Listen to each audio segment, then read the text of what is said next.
Last time, we ended up covering the very beginning of the Chunin exams with the 1-month training arc as well as the Tsunade retrieval arc. So if you guys want to catch up on that, definitely make sure to go back and watch part 2. And if you guys want to watch this from the beginning, watch part 1. That said, enjoy. Hey Ross, sauce it up.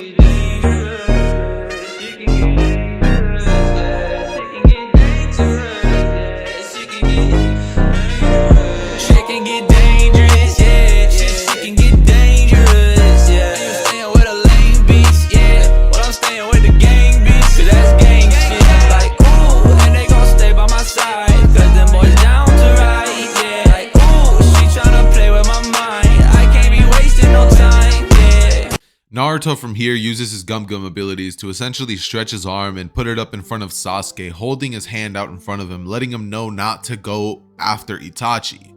And Jiraiya after this would look at Sasuke as he pretty much gets down to his eye level and looks at him and spits some real knowledge. He pretty much goes on to tell him that while he is a very powerful and capable shinobi, he should never underestimate the capabilities of his brother.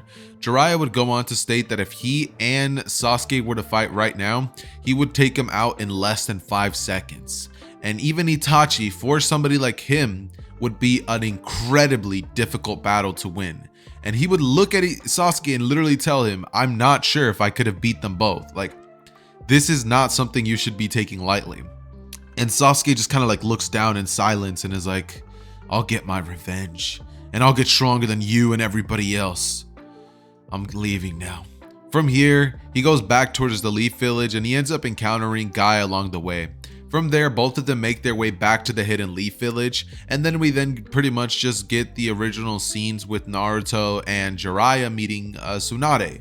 Now, usually I would have this interaction change just a little bit, but just due to the nature of how everything is right now, I think that we're pretty much safe to just keep everything how it is. I mean, I don't really see any real reason for anything to change here, so I'm just going to be saying that Naruto still ends up talking smack and he still masters the Rasengan. So Tsunade is still able to actually come back to the village and he still gets the necklace from the first Hokage. And after this, obviously we are still going to be getting the portion with Orochimaru and Orochimaru using his subordinate Kabuto to just fight against Naruto. Now in the original, this fight would have been very difficult because of Naruto's inability to hit Kabuto with a Rasengan, but with Naruto's stretch ability, I think that him using the Rasengan would actually be a lot easier.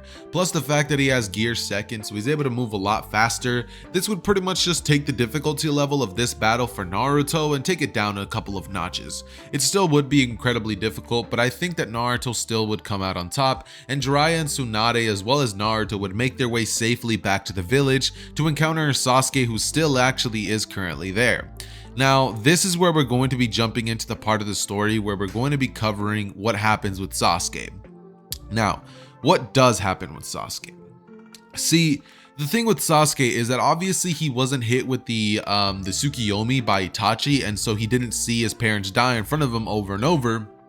But I definitely think that after Jiraiya told him just how large the gap between their power is, when the Sound 4 offer him that, he's going to be in a very weak and feeble state of mind that he's just gonna accept the offer and go along with the Sound 4. I think that this time he might be a little bit more inclined to return to the village just a little bit, but regardless of the fact, we still end up getting the Sasuke retrieval mission going down, and all of the battles against the Sound 4 ninjas would be pretty much the same as they were in the original. Choji versus the fat guy, Neji versus that spider guy, Shikamaru versus the girl with the little flute, and Kiba versus the guy who can split himself and then ultimately get saved by, I believe it was Kankuro. But regardless of that, we pretty much get into the battle between Naruto and Kimimaro. This is something that I haven't really covered in a lot of my what ifs, and I think it would be generally interesting to see what would happen here, because it's almost as if Luffy is fighting a swordsman if you really think about it. Obviously a very, very pokey swordsman, because it's like the dude can like shoot bones out from anywhere. So if, you know, Naruto punches him, boom, boning him, and it's just gonna cut. It's definitely gonna pierce Luffy. So I mean Naruto. And so what we're gonna pretty much end up getting is just a scene where Kimimaro is like, I have a bone ability. And you know, Naruto's like, I don't care, I need to get to my friend. And so he just goes gum gum Gatling, and right, he throws the attacks at the direction of Kimimaro, and I think that he would be very, very easily able to just dodge all of the attacks, leaving Naruto to be like, what? And then having to activate Gear Second, ultimately leading him to finally be able to tag Kimimaro, and eventually having a very, very dragged out fight until, of course, Lee arrives. And from here, Naruto's able to safely get away from there and go after Sasuke. They would have their same encounter that they have in the original, but Naruto would look to Sasuke and say, why? You need to come back, Sasuke. You know what I mean? Like, everybody's waiting for you. Sakura's waiting for you. I'm waiting for you. You don't get to just leave for power when you want, Sasuke. And Sasuke's like, you wouldn't know what it's like to lose everybody. And Naruto's like, you're right, I wouldn't. But if you leave, then I would know what it's like to lose you. And for you to do that to anybody else would be cowardly and selfish of you, Sasuke. And, you know, Sasuke looks at him and says, you wouldn't understand. Activates his Sharingan and rushes at Naruto, who's still in his Gear Second, mind you, and both of them immediately begin clashes. Naruto throws a Gum Gum pistol, followed by a Gum Gum whip, followed by a Gum Gum hammer, and just a Gum Gum Gatling, and just a bunch of Gum Gum attacks. And he and, you know, he and Sasuke are both just going at it until it gets to the point in time where Naruto begins having even more difficulties actually keeping up with Sasuke. It's becoming increasingly way more difficult for Naruto to keep up with Sasuke's levels, and it's almost as if Naruto is kind of being pushed to his absolute limit. He's kind of deciding that he needs to pretty much let out his full power, or he's not going to be getting anywhere with Sasuke. Sasuke's just so powerful at this current moment, with his Sharingan activated and even curse mark, that Naruto realizes that he needs more. So eventually he would finally begin to draw upon the power of the Nine Tails, and this would give him a huge edge. Now, normally with Gear Second and the Nine Tails and the Rasengan and his stretchy abilities, I think that this would definitely be more than enough for Naruto to be able to battle Sasuke. Not to mention the simple fact that Sasuke's Chidori is made out of, well, lightning, and so he won't even be able to attack Naruto with that. I think that it's very safe to say that Naruto, with his abilities that he now has currently handy, would definitely be able to slap Sasuke around and snap some sense into him, making him forcefully return back to the village. And once the battle is all said and done, Kakashi would pretty much arrive and see that Naruto pretty much took Sasuke out.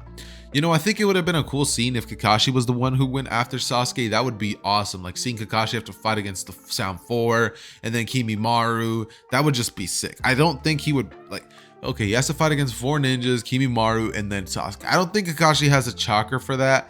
So I think that it still would have been cool to see Kakashi do all these battles, but, you know, with full stamina, mind you. But since he wouldn't, I don't think he would generally get through the whole thing. I don't know. You guys leave me down below what you guys think about that. Like, that point in particular. Do you guys think that Kakashi could have passed the mission single-handedly? Maybe with a squad of a couple of other Jonins or something like that? What do you guys think? That said though, let's see. So they return to the village, and this is where we're going to kind of be cueing the time skip that we get in the original.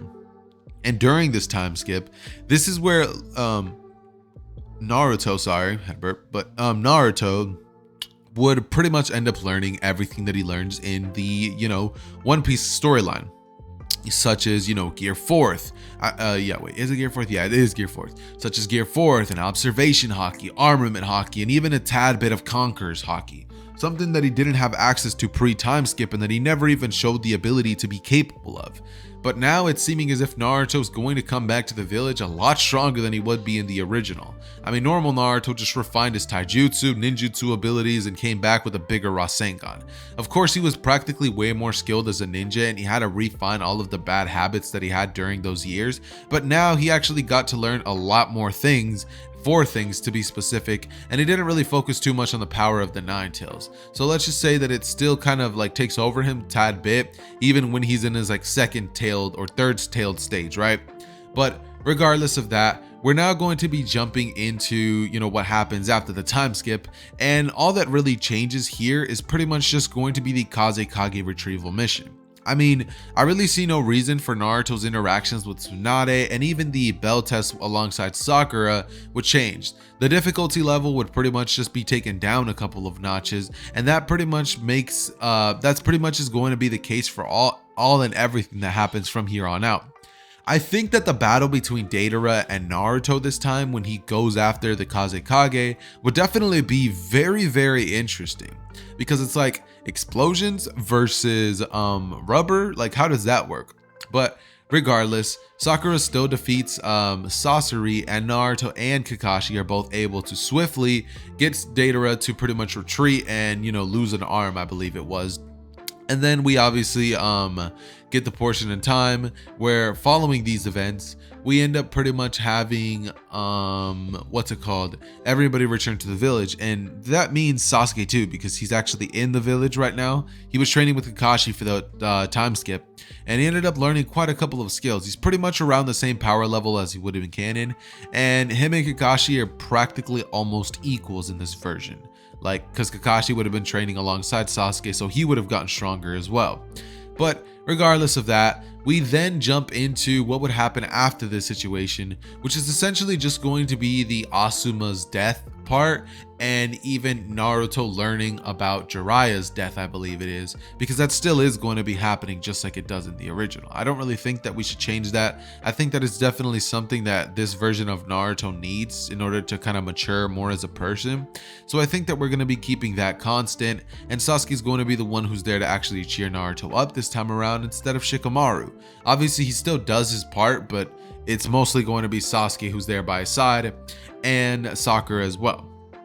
But all that aside, we jump into the battle against Kakazu, and yes, Naruto would have learned the Rasen Shuriken during this portion of time, and yes, he is going to be using his Gum Gum abilities, such as stretch his arm out and BAM! Hit Kakazu with his Rasen Shuriken.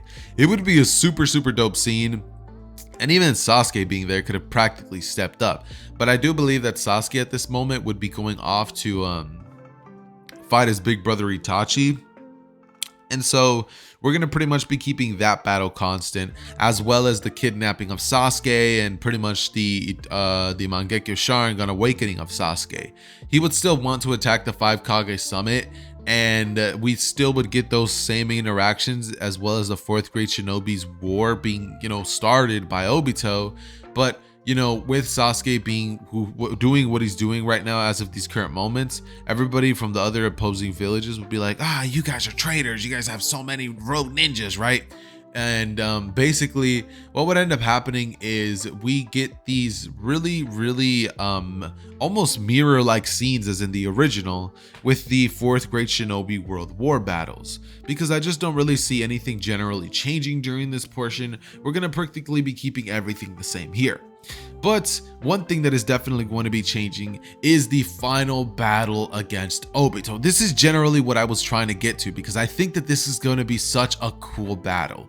Obviously, we know that Obito has the ability to phase through objects, and he's still going to be keeping that ability. But with Naruto having his observation haki and actually having access to Sage Mode as well because of the battle with Pain, that yes, would still happen. He would actually, I'm so sorry, I just realized that I didn't even cover that. I completely forgot about it, but the battle against Pain does happen, and wow, that would have been an interesting battle to cover too. Yeah, let's just cover that, then we're going to be covering Obito, then we're going to cover Madara. So we have 3 battles to cover with non-stop action. Okay, so Naruto versus Pain. How does this pan out? See, me personally, I think that it would start off with somewhat of a fashion like he does in the original, like Naruto does, where he kind of paces himself a little bit, right? Like he immediately gets into the battle with Gear Second, and you know, he uses all of the new abilities that he learned after the time skip. He ends up pretty much destroying one of the things with his Rasengan, and afterwards he ends up having to fight against a couple of Paths of Pain. Now after this, he's able to essentially tap into Sage Mode, and then pretty much go on to just decimate most of the Paths of Pain until we inevitably get to just the Diva path. And this is finally where everything becomes interesting, because Pain would still use the ability that he pretty much summons a meteor in the sky, and like Naruto gets sucked into it. But this time around, Naruto is like, no, Gear Forth, and you know, he turns into Bouncy Man, right? And from here, he begins flying up in the air and his hair goes like weird and long, and he's just floating in the air. And from here, he begins to like use his abilities to propel himself at Pain's Diva Path, who pushes him away, and he then propels even faster with Sage Mode, mind you, and he's able to instantly just tag Pain with his Gum Gum Bazooka. No, not Bazooka, but it's like Gum Gum Kong or something like that. Like he charges his fist up and just bam, like one of those with his armament hockey active, of course, would actually leave Pain to pretty much be destroyed. After this, he uses the Chakra Rod receivers, and he does obviously end up encountering Nagato. And this time around, I'm going to be saying that just for, special effects, Naruto walks up to Nagato and Conqueror's Haki is just flaring out of him. And we could just have a really cool scene where Nagato's like, what is this power? And Konan would be like, I'm not sure. They're both on the defensive, until he stops and just begins talking to them saying, why'd you do it? From here, we have the same things that happened in the original begin lining up, and this is when we end up finally jumping back into Naruto versus Obito. Now, Naruto versus Obito pretty much ends up playing out just like it would in the original, where at the very, very beginning, Obito is pretty much like just kind of going in circles around Naruto, but with the help of both Guy and Kakashi, they're able to finally figure out his weakness, and with that added benefit, Naruto's able to essentially tap into Gear 4th Snake Man and essentially use that added speed as well as his Sage Mode and KCM that he has access to inherently overwhelm Obito's phasing ability with so much raw speed that he would actually be able to begin tagging Obito mid-battle. This would be so fast that he's matching Minato's Raijin level speeds, and we would inevitably after this end up getting a battle between Naruto and Obito, which would be very, very dope. It's like some dude like phasing all over the place. Naruto's like throwing his fist and it's like changing directions mid-air. Kakashi and Might Guy are watching this battle, with Might Guy being like, Kakashi, your student is quite impressive. And Kakashi using his Kamui, being like concentrated, just like, yeah, I know, using his Kamui to try to help Naruto best as he can, with Naruto doing his absolute best to even try to tag Obito every now and then. It would just be an incredible battle overall. And we would eventually get scenes with Naruto dodging in and out of Obito's attacks with his usage of Sage Mode Sensory and Observation Haki, which allows him to peek seconds into the future. And we obviously do get scenes where Naruto flares his Conqueror's Haki, and he's able to use that infused with his attacks to just land various blows, right? And he eventually does end up overwhelming Obito, leading Obito to finally see Madara come in. And then once Madara comes in, he and Obito basically both use jutsus like they would in the original. Naruto goes on to use the multi-shadow clone jutsu after Madara uses the Deep Forest Emergence. And once this all begins taking place, we get the Obito versus Kakashi fight. He taps into the Ten-Tail state, and Madara is over there fighting against Hashirama, right? He gets off screen, but Naruto is still able to talk no jutsu Obito. And finally, we get to the big bad of the Naruto series, the real big bad, which is Madara Uchiha. Now, Madara versus Naruto would be awesome. I personally think it would be incredible. Imagine Luffy versus Madara, bro. That just sounds like a dope battle. With Naruto's skill set added on and his understanding of chakra, I think that would be sick. I mean, Madara Susanoo versus, Naruto's abilities. It would be very, very cool to see. But overall, I think that Madara, since he will have the 10 tails and Naruto won't have the 6 paths amp, with, Sasuke actually being thrown into the battlefield around this time, I think that both of them would still end up pretty much getting overwhelmed. But right when Naruto would be about to die, like, he would get hit with massive attack from Madara, right? And he practically ends up dying. But it's at this moment, like right after his 9 tails thing gets like taken out of him, right? Like he dies, obviously, that essentially he is able to well, I said 10 tails Madara would fight against him, but that's actually complete false because he wouldn't get it until he takes it from Naruto. But while Madara goes 10 tails and fights against Guy and all that stuff, Naruto's heart would be like pulsating. It would be beating, and it would be like the drums of liberation, right? It would be like, and Naruto like rises once more, and like you can just hear a laugh from a distance, right? Right as Madara would be healed and be like, you almost killed me, right? And once that happens, Naruto comes back with like the beats of like life and stuff like that, and gear 5th, and also having the 6 paths amp on top of that. This would make for the most broken character in all of like history ever. It would be like orange and white. What does orange and white make? It makes like yellow, right? Yeah, it makes like yellow. So instead of being like how he would be in the original, he'd be like an orange, yellowish, like kind of like tint around him. So basically Sun God Nika, and he would be able to pretty much blitz at Madara, and like literally all of the attacks that Madara would shoot at him, like a lightning style, Naruto would grab it mid-air and throw it back at Madara, and Madara would begin getting shocked. He is forced to go after the God Tree and absorb it to kind of begin matching their levels of strength. And once he does this, he would immediately just have to see as Sasuke and Naruto were both standing side by side, and in a blur, both of them begin moving, with Naruto creating shadow clones to pretty much fight off Madara's limbos, and blitzing in at the direction of Madara, beginning to use absolutely insane attacks and pummeling him. Madara goes to create some distance and activates his Susanoo, and Naruto enlarges himself to the size of a giant, creating a gigantic fist the size of an island as he smashes it down onto the Susanoo of Madara, and Sasuke would shoot an Indra's arrow right at that direction, which Naruto would be helped out with a lot, and this would lead to Madara just getting absolutely pummeled by Naruto and Sasuke for a while, because Naruto was overwhelmingly more powerful, or at least on the same level as Madara, and having somebody who is almost on the same, if not like a little bit less weaker than Madara helping out would just not make things easy for him.